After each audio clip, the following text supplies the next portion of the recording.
The plasma blast hurled Darren Cole into a tree with spine-jarring force. His armor flared under the impact, sparks flying as the edges seared into his flesh. The forest of Velrose 3 was alive with screams, gunfire, and the thunder of alien artillery. Somewhere in the chaos, his unit was falling back, or dying. The mission was supposed to be a recon sweep along the neutral ridge, nothing more than intel gathering. But someone had been tipped off. He coughed, spat blood, and pressed his shaking hand to his side. Heat pulsed beneath his fingers. The tactical readout on his HUD flickered, then vanished in a shower of static. "Damn it! Ramos? Yaren?" he barked into his comms. Static. Rain began to fall, soft at first, then heavier, hissing where it hit the scorched plates of his chest plate. Darren pushed himself upright with a grunt. Every nerve screamed in protest. He had to move. If the enemy found him here, he was done. He staggered toward higher ground, guided only by fading training and survival instinct. 20 agonizing minutes later, he spotted it, a narrow fissure in the rock face ahead, mostly hidden by glowing blue vines. A cave. Shelter. Safety. Maybe. Darren stumbled inside, drawing his emergency light from his belt. The darkness swallowed him whole. He wasn't alone. 2 eyes reflected the beam. Wide. Luminous. Not hostile. A whimper followed, small, frightened. Not a soldier. A child. Darren froze, heart pounding harder than the firefight he just crawled out of. The eyes didn't move. He crouched slowly, his side screaming in protest, and aimed the light gently toward the source. A child, vulpine, barely more than a toddler by human standards. Soft orange fur, matted and stained around one leg, which she kept drawn in protectively. Her long, triangular ears were pinned back in fear, and her big, golden brown eyes stared up at him with a mix of terror and confusion. "Hey! It's okay," Darren whispered, holstering his sidearm and raising both hands slowly. His translator was toast. That left only the few broken words of Velrosi dialect he'd crammed during pre-mission prep. "No hurt, safe," he said, fumbling through the memory of alien phonetics. The child recoiled slightly, dragging herself backward until her tail disappeared behind a rock.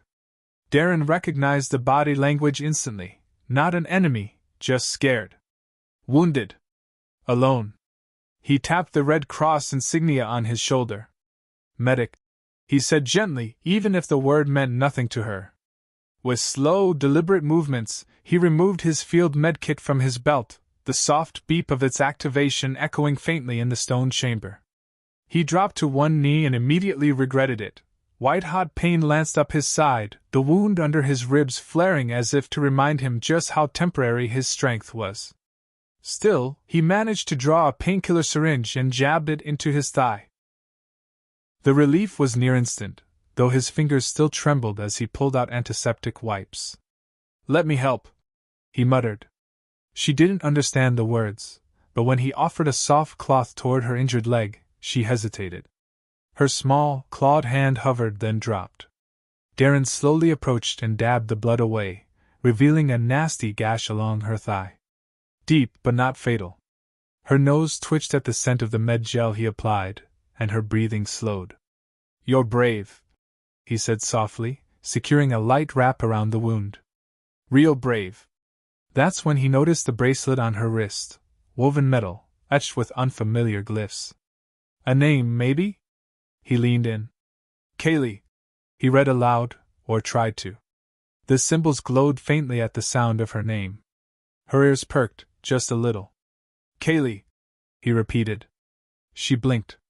Then, for the first time, she reached out, small fingers resting gently on his armored arm. Darren exhaled. Maybe he wasn't alone out here after all. Kaylee's touch was light, but it grounded Darren more than the stimulants coursing through his veins. She looked at him with quiet, searching eyes, more knowing than any child that young should have had. He gave her a nod, then leaned back against the cave wall, his own wound beginning to throb again. The pain was coming back faster this time. He peeled back the sealing patch on his side and winced. blood had soaked through the dressing. It wasn't just a laceration, some internal damage, maybe a fractured rib. His pulse was running hot too fast. Infection was already brewing. He popped another emergency stimulant and whispered, "Not now, body. Not yet." Kaylee sat beside him now, no longer afraid, her fluffy orange tail curled around her legs. Her fur shimmered faintly in the dim glow of the cave, tinted by bioluminescent moss growing in the cracks. She clutched something to her chest, a small stuffed figure made of woven grass and threadbare cloth. The eyes were mismatched beads. "A keepsake. You've been here a while, huh?" he murmured. Suddenly, his helmet emitted a low, broken crackle. His translator was sputtering back to life. Not fully operational, but enough to catch passing phrases. "Search radius expanding. Life signs detected near ridge. Possible target, retrieve intact."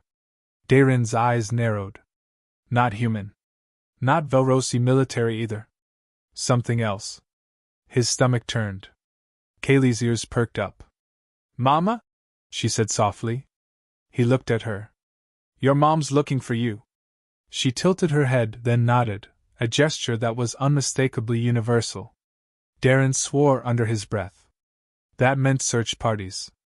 Which meant they were close. Which meant he had to move.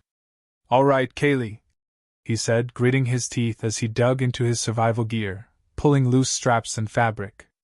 He fashioned a crude sling across his chest, nestling her against his left side, his least damaged one. She went without protest, clinging to him instinctively. "Let's go find your people," he said. And maybe, if luck was still with him, they wouldn't shoot him on sight. The rain had stopped by the time Darren stepped out of the cave, but the forest of Velrose 3 was still soaked, the thick canopy above weeping heavy droplets in unpredictable bursts. The alien vegetation pulsed faintly with inner light, violet leaves, teal vines, and pale gold blooms. Everything about the planet felt alive. Kaylee clung tightly to his side, her small body warm through the makeshift carrier. Her tail curled around her own legs for comfort, brushing against Darren's arm now and then. He moved cautiously, favoring his injured side, following the sloped terrain downhill toward a stream he'd glimpsed from a ridge on the way in. Running water meant a chance to mask their scent and movement. It also meant a risk. Predators hunted there too. Still, better to be hunted by beasts than found by whatever those signals belonged to. 10 minutes passed. Then 20. He was starting to feel the drain, every step heavier, the fever more aggressive. Kaylee remained mostly silent, occasionally chirping or pointing when something rustled in the distance. He trusted her instincts. If she flinched, he stopped. If she tensed, he listened. Eventually, they reached the stream. The water shimmered with faint phosphorescence, glowing pale blue beneath the moonlight. Darren crouched to drink, filtering the water through his purifier straw. Kaylee sniffed it, then dipped her fingers in and slurped cautiously. She wrinkled her nose, but drank more. "I know," Darren muttered. "Tastes like soap and moss." Kaylee tilted her head again. She mimicked him, saying, "Moss?" Darren blinked. "You speak a little standard?" She shrugged with the most innocent look he'd ever seen. Then she grinned, small, sharp teeth flashing. Before he could say more, her ears shot upright. She wasn't the only one listening. Darren froze. Footsteps, fast, light, and numerous, were moving through the underbrush behind them. Not heavy boots. Not human. Not animals either. He turned and saw them, 3 vulpine figures, taller than Kaylee but shorter than Darren, moving like liquid through the forest. Their orange and black armor blended with the terrain, and tribal markings glinted faintly in the moonlight. Hunters. Not soldiers. They were scanning the forest, speaking in low tones. Kaylee whimpered, pressing tighter against his chest. "Shh," he whispered, ducking low beneath the fern-like leaves and backing toward the stream bank. If he could get into the water quietly. One of the hunters stopped. His muzzle lifted. He sniffed. They knew. Darren made a split-second choice. He reached for his sidearm, powered it to standby, and slid deeper into the shadows. Kaylee, for the first time, didn't make a sound. The hunters moved with terrifying efficiency. No wasted steps, no chatter. Darren could see them clearly now. 3 Vulpine warriors, each clad in sleek scout armor made of some organic metal weave that shimmered faintly against the foliage. Their long ears twitched constantly, picking up every sound. They were less than 30 feet away. Darren slid into the stream slowly, trying not to disturb the flow. The cold water bit into his legs like knives, soaking through the seams of his ruined suit. He pulled the camouflage drape tighter around Kaylee, holding her gently against his chest. She remained still, eyes wide and trusting. One of the Vulpine scouts stepped closer, too close. Darren's hand drifted toward his weapon. If it came to it, he'd drop the first one and run. No plan beyond that. Just fight. Just survive. The nearest hunter suddenly froze. His ears flicked.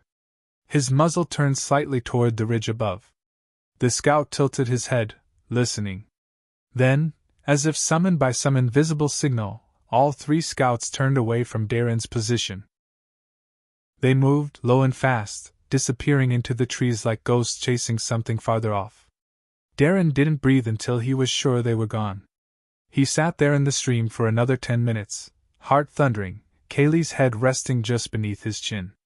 Finally, he whispered, "They weren't looking for you, they were tracking something else." Kaylee didn't answer. Her small hands held tightly to his jacket. When they emerged from the water, the cold was starting to numb Darren's limbs. The stimulant cocktail wouldn't last much longer. He needed warmth. Shelter. Fire. A slope led up from the streambed, lined with mossy stone and bristling with thorny ferns. He climbed it carefully, foot by foot, Kaylee bouncing lightly against his chest with every step. At the crest, he stopped. Down in the next valley, nestled in a low cluster of glowing trees, sat the unmistakable outline of a settlement. Not human. Vulpine architecture. Rounded, organic structures. Lanterns of woven biolight glowed on poles. He counted at least 6 buildings. His breath caught. They were close. Maybe too close. Kaylee stirred. "Mama?" she whispered again. Darren gently cupped the back of her head. "Maybe," he said, eyes narrowing as he studied the valley. "But we go in my way. There would be no walking through the front gate. Not after everything he'd done. Not with Kaylee in his arms." Darren moved like a shadow through the underbrush, skirting the edges of the settlement, each step deliberate and calculated. The structures were built into the natural curvature of the valley, tall, crescent-shaped dwellings with translucent walls that pulsed faintly with light from within. Vulpine silhouettes moved beyond them, some armored, some not. He crouched behind a tall root tangle on a bluff above, letting Kaylee rest for a moment. Her eyes drooped with exhaustion, but she remained alert. Peeking through the foliage alongside him, ears twitching at the sounds of distant conversation. "No signs of her," one voice murmured, a female, clipped and commanding. "Keep searching the northern ridges. She couldn't have gotten far." Darren's heart leapt. That voice. The tone was sharp, but the cadence, familiar. He shifted, peering around the edge of the bluff, careful not to let light hit his position. The speaker emerged from one of the larger structures, a tall Vulpine woman, clad in partial scout armor, the plates curved to fit her lean but powerful form. Her fur was a striking burnished orange, with black patterns lining her shoulders and thighs like tribal ink. A long tail flowed behind her, thick and bushy, as she moved with predatory confidence. Even from this distance, Darren could see her eyes, glowing gold and intense as twin suns. Kaylee gasped softly. The woman's ears twitched. She turned her head sharply in their direction. Darren ducked low, holding Kaylee close. "Quiet," he whispered. "Not yet." But Kaylee wasn't afraid. She was reaching toward the settlement, small fingers clutching at the air. "Mama," she said louder this time. Darren's heart sank. Voices rose in alarm below. Flashlights pierced the trees, sweeping the brush. The bluff was no longer safe. Cursing under his breath, Darren backed into the woods, using a shallow ravine to stay out of sight. He knew they'd be closing in quickly now. But this changed everything. If that woman was Kaylee's mother, she had command authority. She had a face he could trust, or at least appeal to. That might be the only thing that kept him from getting shot the second he stepped into view. Still, he had to plan this right. He reached a hollow beneath a fallen tree, deep enough to hide Kaylee temporarily. He tucked her gently into the space, draping the camel cloth over her like a nest. "You stay here," he whispered, brushing her ear back behind her head. "No matter what you hear, stay hidden." "I'm going to go talk to her." Kaylee's eyes were wide, uncertain, but she nodded. Then, with a deep breath and every ounce of strength he had left, Darren Cole stepped out of hiding and walked toward the waiting lights. Darren emerged from the shadows with his hands raised, the jagged remnants of his armor catching glints of moonlight. Half a dozen Vulpine scouts surrounded the clearing within seconds, their sleek rifles leveled at his chest. Their armor shimmered in different hues of rust, copper, and ash gray, natural tones that helped them disappear into the Velrosian wilderness. He didn't flinch, didn't speak. He let them see him. A human. Wounded. Alone. Unarmed. Down. One of them barked an accented standard. "Hands behind your head." Darren complied slowly, carefully lowering himself to one knee. His ribs protested, and blood began to seep again beneath his field dressing. He welcomed the pain, it kept him awake. A moment later she stepped forward from the gathered scouts. The woman with orange fur and fire in her eyes. Her presence commanded silence, the others stepping back as she approached. She was even more striking up close. Taller than he expected. Lithe, but coiled with strength. Her long, clawed fingers hovered near the weapon on her thigh, but she hadn't drawn it yet. "Identify yourself," she ordered, voice low and sharp. "Darren Cole. Combat medic. Human forward recon." His voice came out hoarse but steady. "I have something that belongs to you." Her golden eyes narrowed. "You trespass in sovereign territory armed, wearing military tech. And you speak of gifts?" "I found a child," he said evenly. "She was wounded. Alone. I patched her up. I kept her alive for 2 days." That made her hesitate. Just for a second. "You're lying." He shook his head slowly. "Her name is Kaylee. She has orange fur like yours. Lighter. Mixed blood, I think. She called you Mama before I even knew you were real." The commander stepped forward, eyes ablaze. "Where is she?" "Safe," Darren said. "Close. But I want guarantees. She's scared. She's still healing. I'm not handing her over until I know she won't be used. Or executed. Or taken apart in some lab." She stared at him, not with hostility now, but suspicion. And something else, something rawer. Protective. Then, she gave a short, sharp command in her native tongue. The scouts lowered their weapons but didn't holster them. "I am Commander Sarah Vayan, of the Velrosian Outer Claw," she said. "If what you say is true, you'll bring my daughter to me." "Now." Darren didn't move. "Say her name," he said quietly. Sarah's jaw clenched. "Kaylee." The way she said it, a mother's grief wrapped in steel, was enough.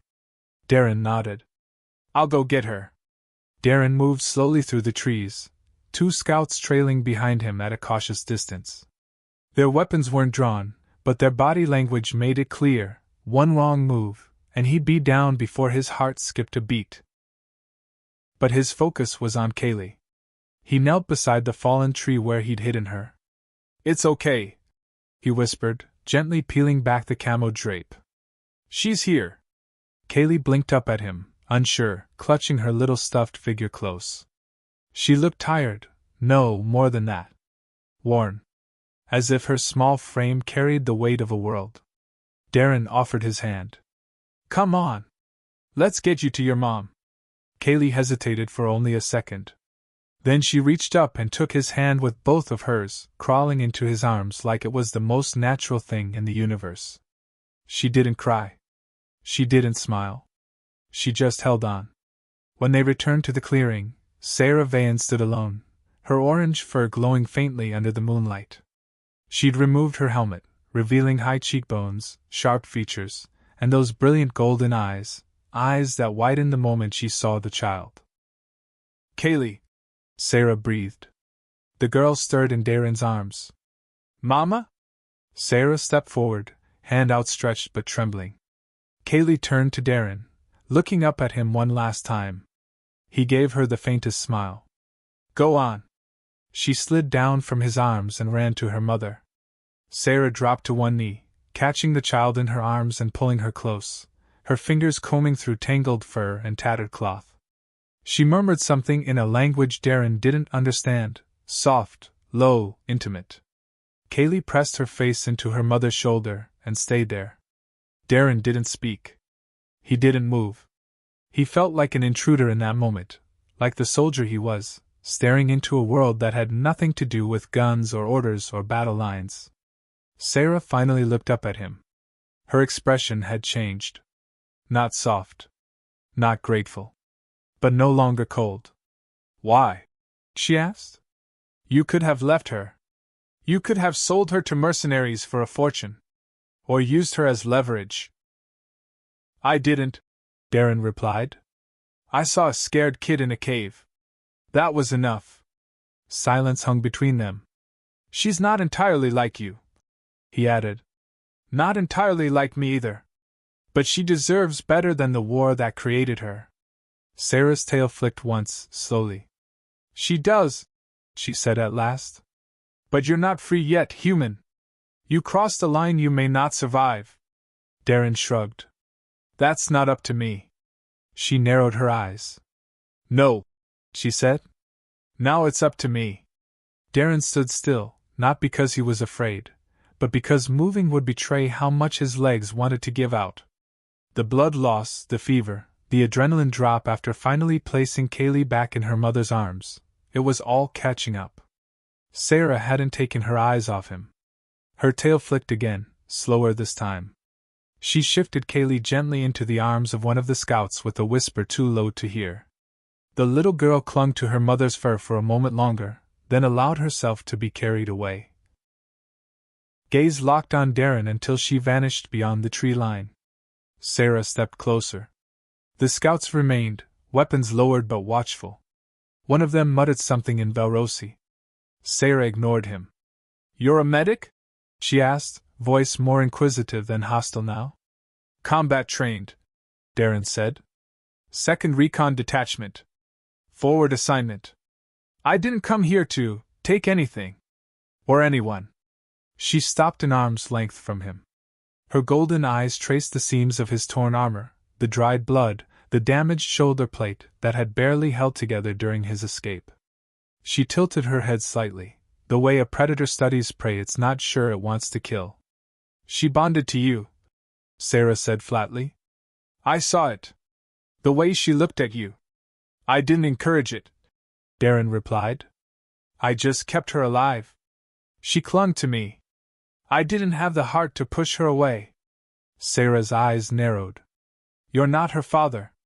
"No," he said simply. She studied him for a few more seconds. Then she turned to the scouts. "Bring him," she said in her native tongue.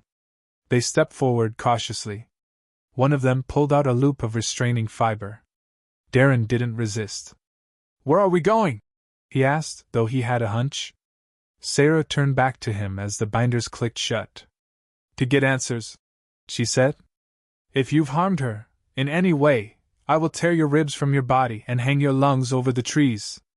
Darren didn't flinch. "If I ever did, I'd let you." Something flickered in her gaze. The threat was genuine. But it hadn't landed. They marched through the woods in silence, Darren flanked on either side by silent scouts and their commander. The settlement came into view again, now glowing more brightly as firelight joined the biolamps. Families gathered near hearths. Watch patrols moved like ghosts through the trees. It was more than a military outpost. It was a home. And he was a trespasser. They led him to the largest structure at the center. Curved, domed, carved into the hillside. Inside, the walls shimmered with embedded crystal veins. At the far end stood a table lined with maps, weapons, and what looked like a bioscanner array wired into a mix of human and vulpine tech. "You're going to skin me?" Darren asked. "No," Sarah said, removing her gloves. "You're going to talk." Sarah paced the length of the chamber like a caged flame, her armor half unfastened and her orange fur damp from the night mist. The glow of the embedded crystal veins flickered in time with her movement, as if the room responded to her tension. Darren sat across from her at the long stone table, his hands still bound, though loosely now, a silent acknowledgement that she didn't see him as a threat, yet. "You weren't just on patrol," Sarah said without looking at him. "Human medics don't wander into Velrosi territory with advanced recon gear unless someone wants them there." "I didn't want to be anywhere near here," Darren replied. "My unit was deployed to monitor movement along the southern ridgeline. Said it was routine. But the ambush, it wasn't random." Sarah stopped pacing. "You think your own command set you up?" He nodded slowly. "Or they were set up themselves.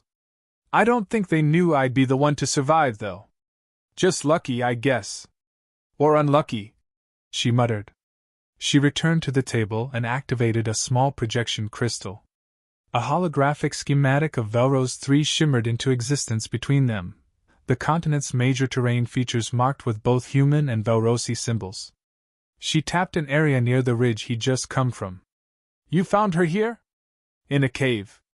Wounded. Scared. I was bleeding out myself. We hid there for a night." She didn't speak much.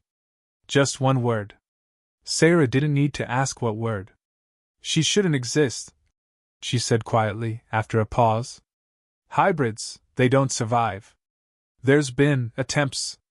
Science experiments. Captive breeding. None of it worked." Darren leaned forward. "But Kaylee did." Her ears flattened slightly, a flash of vulnerability, quickly suppressed. "Yes. She did." He studied her face. "You hid her." "Yes. Because of what she is." Sarah looked at him then, truly looked. "Because I knew they'd come for her. Mercenaries. Scientists. Governments. She's not just a child, she's proof that peace is possible. And that's dangerous to the ones who profit from war." Darren swallowed. "Then maybe we're on the same side." Her jaw clenched. "We're not on the same side, human. You're a soldier. I'm a commander. We have blood between us. And this," she gestured toward the hologram, "this is a battlefield. But Kaylee's in the middle of it," he said. "So what do you want to do, Sarah? Keep fighting until you lose her for good?" The name hung heavy in the air, her real name, spoken without rank or formality. Her golden eyes narrowed, unreadable. Then her comm device crackled. "Commander," came a voice in Velrosi, strained and urgent. "We've intercepted transmissions. Unusual encryption. Triangulated to orbit. Could be Vakari?" she asked. A pause. "Yes, Commander. Possibly third-party tech. They're listening." Sarah shut off the transmission and turned back to Darren, her expression unreadable. "Seems we both have enemies," she said. Sarah deactivated the map and turned off the projection crystal, plunging the room into the soft glow of natural crystal light once more. She rested her hands on the edge of the table, fur bristling slightly along her arms. "I've heard whispers of the Vakari for years," she said. "Shadow merchants. Biotech traffickers. No fixed homeworld. Just platforms, stations, and bribes. We always suspected they were fueling the war, but we could never prove it. They were in my briefing too," Darren said, his voice low. "Supposedly neutral traders. But my commander suspected otherwise. Said we might be pawns in something bigger." Sarah's golden eyes locked on his. "Kaylee was never supposed to survive. But if she's proof that hybrids can live, can even thrive, then she's not just a child. She's a target. Or worse, a key. Darren nodded grimly. I think they were tracking her, not us. Using both sides' movements to triangulate her location. That ambush I walked out of. It felt staged. Too clean. Like it was meant to isolate someone. Meaning you, she said. Meaning whoever found Kaylee would lead them back to her. Sarah turned and stared out through the slit in the wall that acted as a window. Beyond the trees, torchlight danced along the paths of her settlement, and in the distance, the faint howl of a forest creature echoed, one she didn't recognize. Darren leaned forward. If we don't act first, they'll come for her again. Harder. Smarter. With everything they've got. Sarah was silent a long moment. Then she turned, slowly undoing the last strap of her armor and letting it fall to the bench beside her. Underneath, her orange fur rippled with the subtle motion of tension coiled beneath her skin. She was breathtaking in a wild, fierce way, beautiful like lightning before a storm. I never meant for anyone to find her, she said quietly. Her father, he was human. A diplomat. He left before he knew about her. War broke out. I kept her hidden. Even my superiors don't know. Darren blinked. So she really is half-human. Sarah's ears tilted slightly back, but she didn't deny it. And she carries something in her blood, something the Vakari want. You think it's genetic? I think it's ancient, she replied. There are places on Velrose 3 that respond to her. Places that don't even register my presence. Sites the old tribes say were built by the first flame, beings who seeded our world long before the stars belonged to anyone. Darren sat back slowly. You think Kaylee can activate them? I know she can. A quiet knock broke the tension. One of the scouts entered, murmuring in Velrosi. Sarah nodded once. Then she turned to Darren, her expression steeled. You're coming with me, she said. Where? To the temple, she replied. To prove it. They traveled through the forest under the cover of darkness, 3 Vulpine scouts taking point, while Sarah led Darren deeper into the wilds of Velrose 3. Kaylee rode silently against her mother's back in a soft cloth harness, her head resting on Sarah's shoulder. She didn't speak much, but her large eyes flicked to Darren now and then with quiet recognition, as if ensuring he was still close. Darren kept pace, the pain in his side dulled by another dose of stimulants, though he knew the fever was creeping back. His body was reaching its limit, but he pressed on. Not because he had orders. Not because of duty. Because of Kaylee. And if he was honest with himself, because of Sarah too. They reached the foothills by dawn, jagged stone ridges rising like broken spines from the jungle floor. A mist clung to everything, thick and glowing faintly with bioluminescence. Here, Sarah said. She pushed aside a curtain of vines that draped over a narrow rock face. Behind it, a passage yawned open, narrow, slick with condensation, and pitch black. The air changed instantly. Cooler. Dry. Old. The scouts stayed behind, guarding the entrance. Darren followed Sarah inside with only the flicker of his helmet lamp to guide him. This is where the old world begins, she murmured. Before tribes. Before tech. Before war. The tunnel wound downward, narrowing into a spiral staircase carved into the stone. Strange markings lined the walls, glyphs and etchings that pulsed faintly when Kaylee passed by. She's triggering something, Darren said. Sarah nodded. This is why I kept her hidden. At the bottom, the stairway opened into a massive underground chamber. Pillars rose in concentric circles, each one made of smooth obsidian streaked with glowing red veins. In the center of the room, a raised platform pulsed softly. The entire place hummed like a heart. Kaylee stirred. She wriggled in Sarah's arms and slid down, her tiny feet patting across the stone. She didn't hesitate. She walked directly toward the platform and placed her hand against it. The glow intensified. Sarah watched with a mix of awe and sorrow. I didn't believe it the first time she did it. I thought it was a fluke. But every time we came here, it responded to her. Only her. Darren stepped forward, eyes scanning the walls. They're not just glyphs, he said. They're diagrams. Circuit paths. Like controls. Kaylee turned to look at him, her hands still on the panel. A low vibration filled the air. The pillars lit in sequence. Then, a projection erupted from the center, a planetary map of Velrose 3, surrounded by concentric orbits and hundreds of pulsing symbols. This isn't just a temple, Darren breathed. It's a command center. Sarah stepped up beside him. Then the question is, command of what? The map hovered above the platform like a star made solid, rotating slowly, casting shifting light across the chamber walls. The symbols were layered and foreign, yet patterns emerged. Darren stepped around the platform, his visor scanning for recognizable data. Lines connected marked locations across Velrose 3, mountain peaks, deep jungle craters, and submerged structures. This looks like a defense network, he murmured. Linked nodes? Distributed systems. Sarah moved opposite him, her tail brushing softly across the stone. Some say the first flame never left. That they just went deeper. Into the planet. Into the stars. She knelt beside Kaylee, who still stood with her palm on the glowing panel. The child looked up at her mother, ears twitching with an emotion too complex for her age. As if she knew she was more than just a daughter, more than an accident. Darren studied the glyphs. I think it's waiting for something. A sequence. A second activation? Sarah turned her gaze to him. Then do it. What? You bonded with her, she said. She trusts you. The system may recognize that. He hesitated. You're not worried I'll trigger something we can't control? Her fur bristled, but her voice remained even.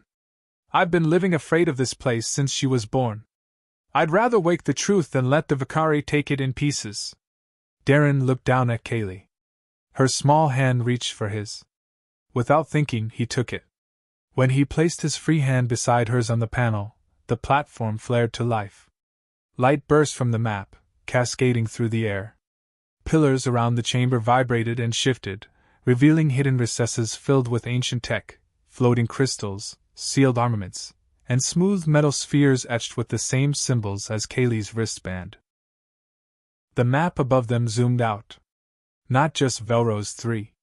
A constellation of linked worlds, all dormant. All connected. Holy hell! Darren breathed. This is a network. Planetary. Interplanetary. Sarah stared, stunned. Then Kaylee isn't just the key to Velrose 3. She might be the key to all of it. At that moment, a violent tremor shook the chamber. Dust rained from the ceiling. Distantly, the scouts called down from above, panic in their voices. Sarah's ears flattened. They found us. Darren pulled his hand back. Then we're out of time. She swept Kaylee into her arms. We take the northern tunnel. Leads to the upper cliffs. Evac route for ceremonial guards. We can lose them in the high ground. Darren nodded, checking the charge on his sidearm. But his mind was already reeling. The Vicari didn't want a child. They wanted a weapon. Or worse, a keyhole to a power that neither humans nor Velrosi had ever truly understood. And Kaylee was all that stood in their way. The northern passage was narrow and steep, its walls etched with ancient claw marks and ceremonial symbols worn smooth by centuries of wind and rain. Darren pushed himself harder with every step, pain singing through his side like fire. Sarah moved with terrifying grace ahead of him. Kaylee clutched to her chest, her orange-furred form blazing like a living ember in the dark. Behind them, the chamber shook again, a thunderous boom followed by the dull crash of falling stone. The Vicari had found the entrance, and were forcing their way in. How many? Darren asked breathlessly. Doesn't matter, Sarah snapped. They're not getting her. They burst out into the open air at the top of a jagged ridge. The view stretched for miles, jungle valleys below, mist curling along the treetops, and above, the twin moons of Velrose 3 hanging low in the morning sky. The sun was just beginning to rise. A perfect killing ground. Sarah led them to a flat stone shelf protected by large rock outcrops. She set Kaylee down gently behind a ridge and turned back to Darren, breath sharp but steady. "She stays here," she said. "We hold them off." Darren nodded, stepping to her side. "You trust me now?" Sarah glanced at him sideways. "She does." It was enough. From the far end of the trail, figures emerged, Vakari operatives, armored in reflective plating that shimmered like liquid obsidian. Their helmets had no faces, just 3 narrow slits where eyes might have been. They moved in tight formation, rifles humming with energy. "Weapons hot," Darren said, raising his sidearm.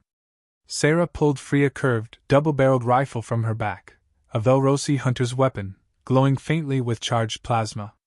"Good. I was getting bored." The first blast came from the enemy, a tight arc of blue fire that scorched the stone by Darren's feet. He returned fire immediately, catching one of the lead operatives in the shoulder. The impact sent the Vakari tumbling, armor sparking. Sarah didn't miss.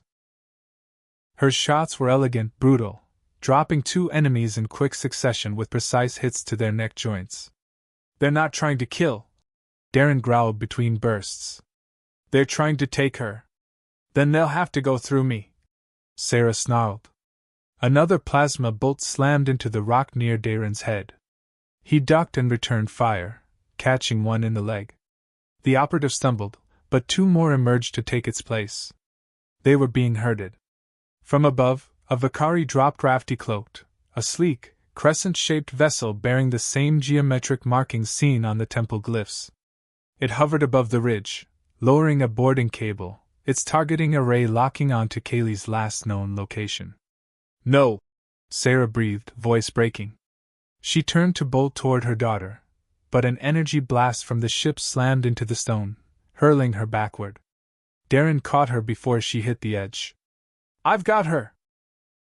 he shouted, turning and sprinting toward the outcropping where Kaylee hid. She was crouched in fear, her little hands over her ears, eyes wide as the shadow of the ship loomed overhead.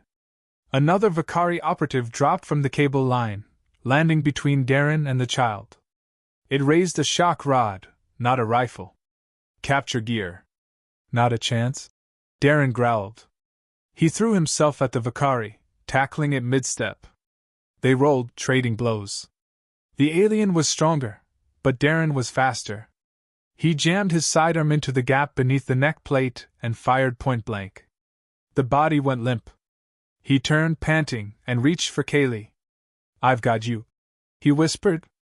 Her small hand found his. And in that moment, her wristband flared white-hot.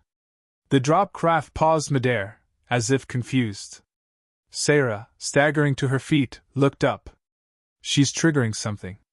The cliff beneath them vibrated. Darren turned. The platform, the place Kaylee had touched just minutes earlier, was glowing again. A blinding pulse surged from Kaylee's wristband, lighting up the cliffside with a wave of golden energy that rolled outward in every direction. The Vakari drop craft above staggered in the air, its engines sputtering with interference as its sleek form flickered in and out of visibility. The operatives below hesitated, their mastheads snapping toward the child, toward the light. And in that moment of confusion, Sarah struck. With a snarl like a thunderclap, she hurled herself from the stone shelf, landing squarely on the nearest operative. Her claws tore into armor seams with pinpoint fury, her plasma rifle swinging in one hand as she fired mid-roll. Darren covered her, dragging Kaylee behind a jetting slab of rock just as another bolt slammed into the ground nearby. His vision buzzed. His body screamed for rest. But he wasn't stopping. Not now. "Kaylee," he panted, crouching beside her. "Listen to me. That thing on your wrist, what's it doing?" The little girl didn't answer. Her eyes had gone wide, not in fear, but in focus. She reached toward the glowing rock platform where she'd placed her hand earlier. A matching glow had spread through the cliffside, ancient symbols etching themselves into the stone, forming a spiraling circuit that pulsed under her touch. I think she's activating the temple again, Darren muttered. No, Sarah called out between shots, vaulting over a fallen operative and landing beside them. It's not just the temple. It's something older. Bigger. The rock beneath them cracked, not from weapon fire, from within. A deep groan echoed through the stone as dust fell from above. Then the ground trembled violently. A massive crevice split open just behind the glowing platform. From within it, a column of crystalline light burst upward, a pillar of energy that stretched into the sky like a beacon. Kaylee stumbled back from the brightness, collapsing into Darren's arms. In orbit above Velrose 3, silent satellites long thought to be debris blinked to life, ancient constructs from an era lost to both humans and Velrosi. One by one, they aligned, responding to the signal. Down below, the Vakari ship began to panic. Its engines flared as it struggled to ascend, caught in a gravitational field being pulled from the energy spire Kaylee had awakened. Operatives still on the ground turned and ran, but it was too late. The air tore open with a sound like thunder being pulled backward. A wave of energy slammed outward from the cliffside, knocking everyone off their feet. Darren rolled to shield Kaylee with his body. When the light finally faded, the drop craft was gone, ripped from the sky in a streak of smoke and flame, tumbling over the ridgeline in a burst of fire. Sarah sat up slowly, first singed at the tips, panting hard. What did she do? Darren blinked. She activated a defense system. Kaylee stirred, blinking sleepily. She looked up at the pulsing column of light. Home, she whispered. The beacon pulsed skyward, sending waves of energy through the atmosphere in rhythmic intervals, each thrum vibrating in Darren's chest like a second heartbeat. The wind had gone still. The birds had stopped. Even the insects of Velrose 3 were silent. It was like the planet itself was listening. Kaylee sat in the crook of Darren's arm, her head nestled against his chest. The glow around her wristband had faded, but its imprint shimmered softly against her orange fur. Sarah knelt beside them, hands resting on her thighs, golden eyes locked on the beacon as if trying to interpret its purpose through sheer will. They're going to come, she said quietly. Not just the Vakari. Our own people. Yours. Everyone. That signal reached orbit. I know, Darren replied. Which is why we can't stay here. Sarah turned to him. You're not taking her. He didn't flinch. I wasn't planning to. I meant we. She blinked, the surprise breaking through her usual steel composure. He continued. Whatever she just did, it's bigger than either of our sides. There are people in both our governments who'd love to twist this into a weapon. And the Vakari will try again, maybe not today, but soon. We need to disappear before they regroup. Sarah looked at Kaylee. She needs safety. Stability. She needs you, Darren said. And maybe me. If you'll have me. Sarah studied him for a long moment. I don't trust humans. I don't blame you, he said. But I trust what she sees in you. Her voice softened. And I know what you've already given up to protect her. Darren glanced at the horizon where smoke still curled from the destroyed drop craft. I'd do it again. A chime echoed from the platform, a sound neither mechanical nor organic. A projection appeared, hovering over the stone where Kaylee had activated the system. It was an image, an old one. A pair of figures, one vulpine, one human, standing side by side before the beacon. Their features were blurred with age, but their stance was unmistakable, equals, protectors, bonded. Sarah rose slowly. The first flame, it wasn't a myth. It was a union. Darren stood too. And maybe they built this world for something better than what we turned it into. Kaylee pointed at the projection and giggled softly. Home, she said again, voice a little stronger this time. Sarah nodded, wrapping her arms around her daughter. Then we'll protect it, she said. Together. Far above them, human and Velrosi orbital sensors were already scrambling to interpret the surge in planetary energy. Ships would be coming. But on the cliffs of Velrose 3, a family had been forged, not through blood alone, but through fire, trust, and sacrifice. And the spark of peace, long thought impossible, had finally been lit. 2 days had passed since the beacon ignited. Darren, Sarah, and Kaylee were now deep in the northern jungles of Velrose 3, far from any map settlement, navigating by stars and instinct. The towering canopy above them muted signals and confused scanners. Sarah claimed even the most advanced Velrosi patrol drones lost tracking when they crossed into this region. That's why smugglers used it, she explained, crouching low to test the ground near a moss-covered cave mouth. Nothing gets a clear lock. The first flame must have buried something here. Old tech, maybe? Scrambling fields. I'll take it, Darren said, adjusting the small satchel slung over his shoulder. Inside it, Kaylee slept, curled like a kit in a padded cloth sling designed to cling to his chest. She'd been unusually tired ever since the beacon flare, and the orange glow in her wristband now pulsed faintly every few minutes, like a heartbeat. Sarah's gaze shifted to her daughter. She's changing. Darren nodded. It's like something in her turned on when she activated the system. And now it's still running. He crouched beside Sarah, watching her check the perimeter with practiced ease. What are we going to do when the ships arrive? They're already here, she said. 3 Velrosi patrol cruisers entered orbit this morning. 1 human recon frigate 2 hours later. Both sides. Darren cursed under his breath. They don't know what they're walking into. No, Sarah agreed. They think this is salvage. A relic. Maybe a weapon. They'll never understand what she really is. Darren looked down at Kaylee, who stirred slightly in her sleep, her ears twitching. She's proof, he said. Of more than just genetics. Of possibility. Sarah's hand rested on his shoulder. Then we keep her hidden. Until she's ready. A sudden ping vibrated against Darren's hip. His tactical unit had picked up a local frequency spike. He tapped the side of his damaged visor, pulling up a filtered scan. A tight signal was bouncing between orbit and the surface, encrypted, short bursts. Vakari relay drone, he said, grimacing. They're still watching. Sarah was already moving. Then we don't stay here. We head for the Rime Caverns.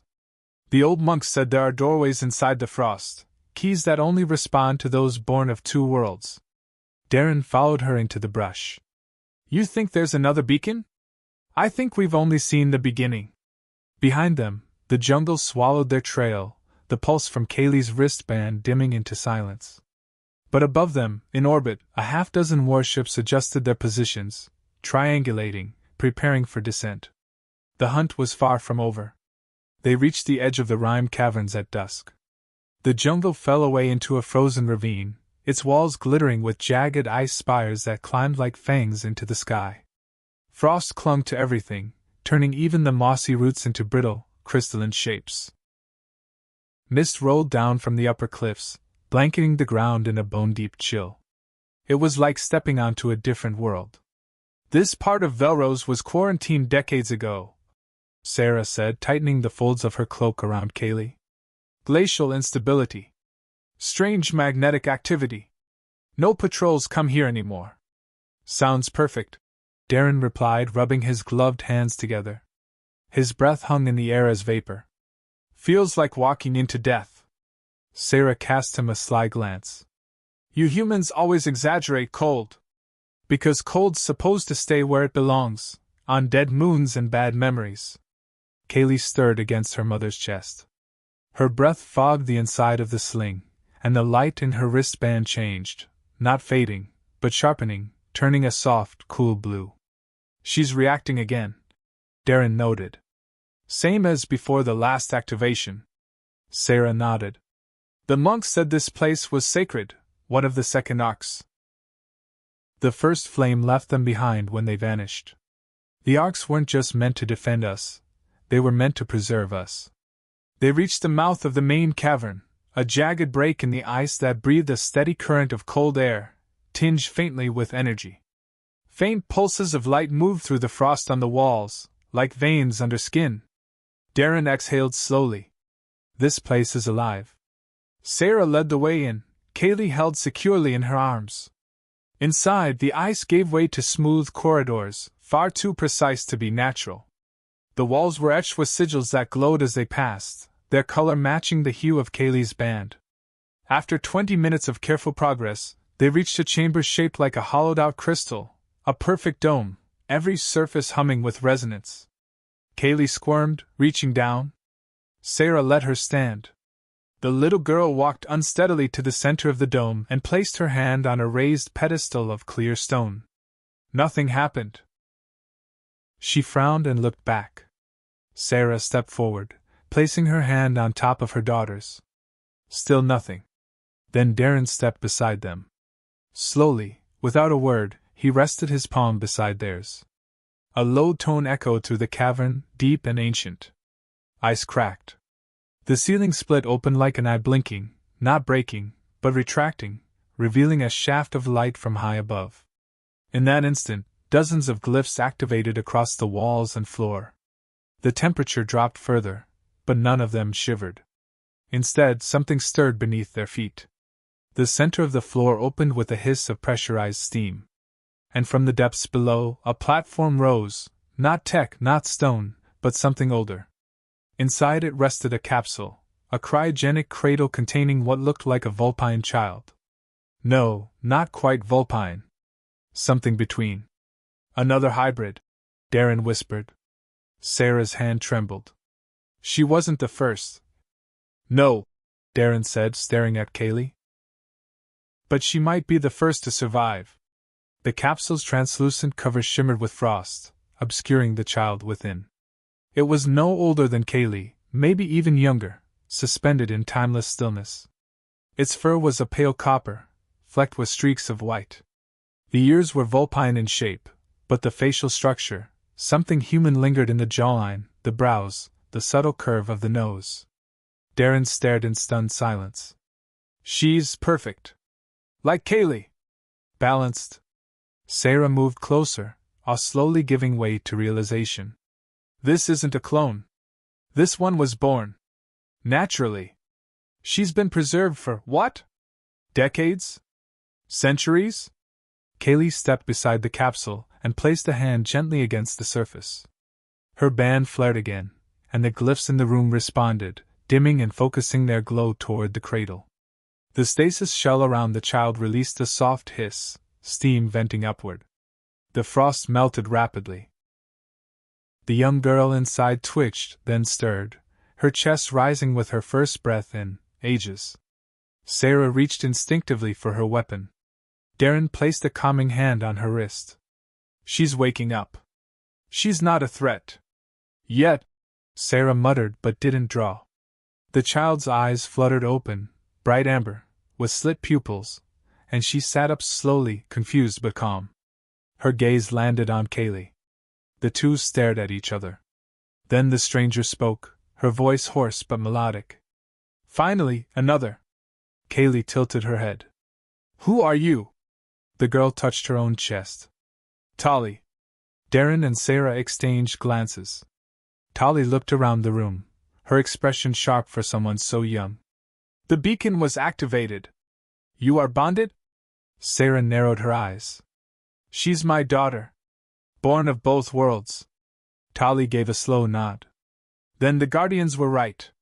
The second flame still burns. The what? Darren asked. Tali's gaze shifted to him. The first flame lit the stars. But it was the second flame that kept life moving forward. That's us. The children of two paths. She stood shakily, Kaylee immediately stepping forward to help her. Their small hands clasped, and as they touched, a new pulse rolled through the room, soft, radiant, and alive. The platform below them glowed even brighter. Sarah backed away slightly. This place wasn't just a vault. No, Darren said, understanding dawning. It was a sea bank. Genetic vaults. Hidden children. The first flame didn't die. They prepared. For war? Sarah asked. For rebirth. Tali whispered. The glyphs on the walls realigned, forming a circular pattern Darren had seen once before, in the projection chamber of the first temple. But this time, a central node blinked on, then a second, then a third. Other vaults, he said. Across the planet. Across many planets, Tali corrected. Kaylee looked up at her mother, wide-eyed. We're not alone? Sarah dropped to her knees and pulled her close. Not anymore. The ground trembled again, not from the vault, but from outside. Sarah rose instantly. That's engines. Big ones. Darren accessed his visor. Multiple ships. Closing in fast. They've found us. The rumble intensified, sending fine cracks spidering through the cavern's crystalline ceiling. Light from above shimmered, refracted through thousands of icy facets. Kaylee and Tali clutched each other, wide-eyed but calm. Somehow, despite the quake and approaching threat, they weren't afraid. They can feel it, Darren whispered. The system. The other vaults. They're connected now. Sarah pulled them behind a crystalline spire as a new sound filled the chamber, the deep-pitched hum of repulsor lift engines just above the surface. Darren accessed his visor again. 3 dropships. 1 Velrosi. 1 human. 1 Vicari. All 3, he muttered. Wonderful. Sarah crouched beside him. We knew this was coming. Darren looked at her. Do we fight? No, she said, eyes flashing. We run. But not aimlessly. She tapped the base of the capsule Tali had emerged from, its glyphs now glowing in blue and orange harmony. These vaults aren't just meant to protect, they're meant to guide. Each one leads to the next. You mean? There's a path. A sequence. Darren's stomach twisted. A race. Sarah nodded. And they're already behind. The chamber ceiling cracked wider as a metal object slammed through, a breaching pod, its drill tip glowing red-hot. It embedded itself into the stone and hissed open, releasing smoke and the hiss of decompressing atmosphere. Go! Sarah shouted, grabbing Kaylee's hand and bolting toward the corridor opposite the vault. Darren hoisted Tali into his arms, following with uneven steps, heart hammering. Behind them, heavy footsteps hit the chamber floor. The echo of foreign voices, both human and Vicari, mixed in a chorus of confusion and tension. They're not allies, Darren gasped. They're all here for the same thing. Then let them tear each other apart, Sarah snarled over her shoulder. While we light the fires they fear. They ran through the crystalline tunnels, past branching paths and silent murals of long-forgotten eras. Ahead, the glyphs responded to Kaylee and Tali's presence, lighting the correct route like a living map. Darren glanced back just once. In the vault, the factions had begun to engage, shouting turned to weapons fire, smoke filled the chamber, and someone screamed in pain. He turned away. They'll follow, he said. I hope they do, Sarah replied, her tone calm. Because the only way forward now is through the truth. They emerged onto a ledge overlooking a frozen canyon. A sheer drop extended hundreds of meters below, broken only by jagged ice and buried stone pylons. At the edge of the ledge was a narrow bridge, a platform of light hovering just above the chasm. Kaylee stepped onto it without hesitation. Tali followed. Darren blinked. That's not natural. It's ancestral, Sarah said. One by one, they crossed, the platform responding only to the hybrid children's presence. As they reached the far side, another vault marker lit up in the cliffs ahead, dormant, until now. Darren looked at Sarah. She met his gaze with something fierce and unspoken in her eyes. We don't run anymore, she said. We awaken them. And with that they vanished into the stormlit cliffs, the first light of the second flame blazing behind them. The second vault lay buried deep within a mountain carved by wind and time. Unlike the icy splendor of the Rime caverns, this one felt ancient in a different way, warm, earthen, and silent. Glyphs pulsed low in the walls, dormant until Kaylee and Tali approached. They know us, Tali whispered. Like family. Kaylee reached out. They're waiting. The girls stepped forward, hands linked, and the stones split in a perfect spiral, revealing an underground chamber of breathtaking scale. A dozen stasis pods lined the walls, their glow flickering faintly. Some were empty. Some still held life. Sarah stepped inside and froze. Darren did too. The architecture was unmistakable. Human and Velrosi influence woven together. Not just a refuge, a plan. Someone, long ago, had known this day would come. Tali moved to the central console, placing her hand against it. "This is the last one," she said softly. "The final key." "What happens if we activate it?" Darren asked. The answer came from Kaylee. "We wake them all up." Sarah's brow furrowed. "And then what?" "The galaxy's already watching.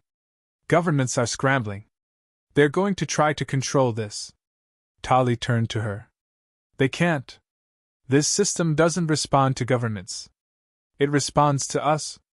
A moment passed in silence. Then Kaylee placed her hand beside Tali's on the console. A pulse shot outward, deep, powerful, and final.